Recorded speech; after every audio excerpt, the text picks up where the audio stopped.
Peace and blessings. This is Raisa Ghiwala, the divorced Muslim coach.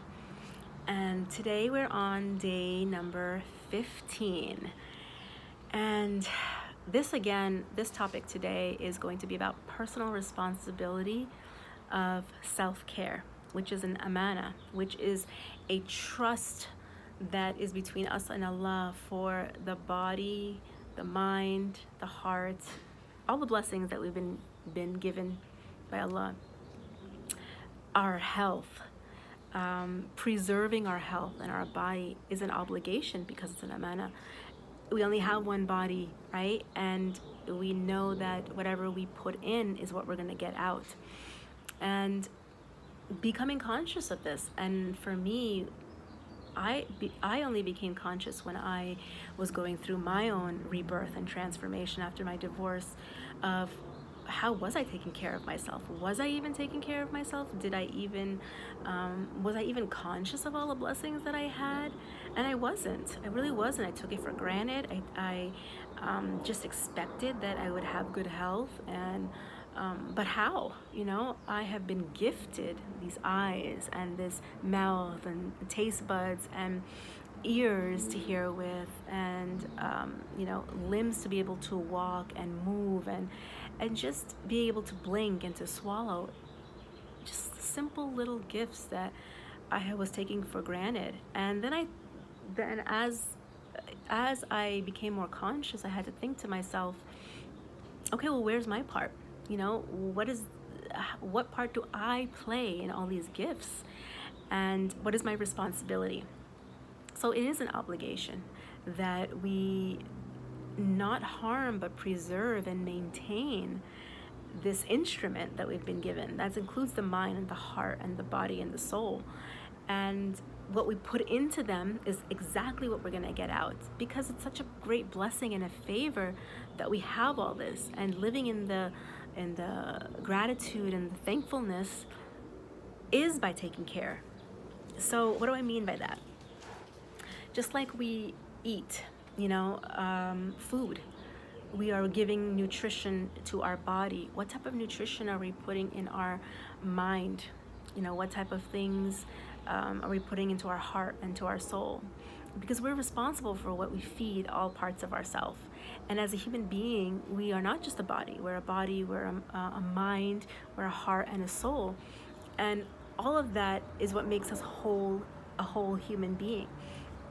So becoming really conscious, my transformation and rebirth after my divorce really forced me to become conscious. Like, how could I be the mother that I wanted to be? How could I be the professional I wanted to be? How could I be the friend that I wanted to be, the daughter that I wanted to be? And who was I? At that point in my life, I was discovering myself. I was forging my own identity with my connection to Allah, through Allah, that I had to become conscious of this. What am I consuming, and not blaming anyone or any reason for how I'm treating my body and my mind and my heart and my soul. Because it's easy to say, well, I don't have enough resources, I don't have enough money, I don't have enough time. I used to definitely make those excuses, but that's what they are. They're just excuses not to take responsibility for the amana that we have, the trust and the responsibility that we've been given.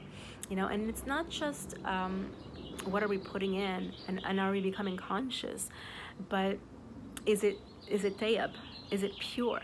Because Allah tells us in the Quran in chapter 5 verse 88, eat of the things which Allah has provided for you lawful, halal and good, tayyib, and fear Allah in whom you believe. Again, he's talking about you believe in Allah, right? So fear Allah, not in who you don't believe. And so thinking about how much fast food do we put in our bodies, and burgers, fries, things are it's just like when you think about it, it's just like putting garbage in our bodies. So what do we expect? Do we expect our bodies to thrive and be able to fulfill our potential and our purpose here? And thinking about not just halal, but thinking about tayyib, like that's pure. Is it pure and is it wholesome? That is what Allah is instructing us to put in our bodies. What type of portion control, right? What are we watching? What are we consuming in our mind and our heart? Are they pure things or are they corrupt things? Are they things that are going to improve our character and benefit us? Or is it useless information that would just waste our energy and really allows us to get into diseases of the heart, like jealousy or you know anger or bitterness.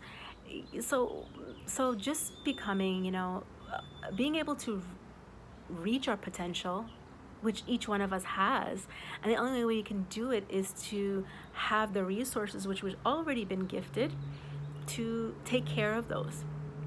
So that was one of the things for me when I realized that I was my greatest asset and that Allah already gifted me. That's my responsibility to take it to the max, to take it to whatever potential I have. Otherwise, I'm just wasting things that I've already been given.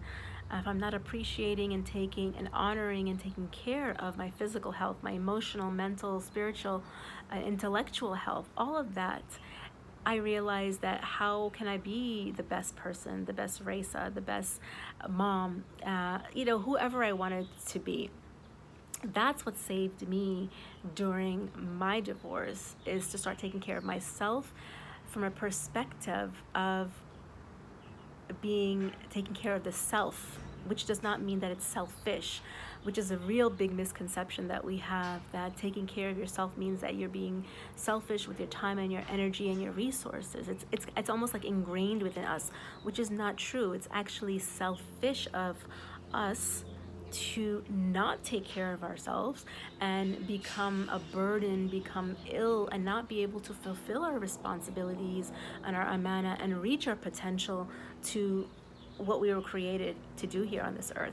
So my invitation to you today is, what can we take away from this responsibility that each one of us has?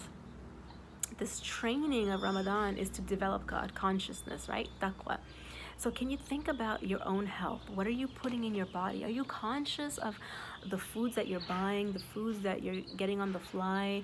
Can you slow down enough to think, is it good for you? Is it clean? Is it wholesome? Will it fuel your body? That one body that you've been gifted for the work that you were put here on this earth to do.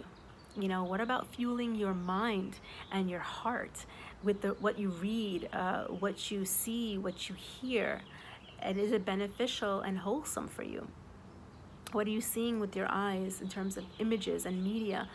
What are you listening to? Is it, music that has lyrics that you don't understand, or lyrics that are not wholesome? Is it mindless or is it mindful, what you're listening to? Will it benefit you or not? So I really ask myself and you to take stock of what are we putting internally, because whatever is inside is what is going to manifest and show up on the outside. So I'm asking you to really get conscious, because this is the perfect time to do it, to slow down and take stock. Can't wait to hear your feedback, your insights, what comes up for you. And looking forward to you sharing in the group, and we'll talk to you next time. Take care. Peace and blessings.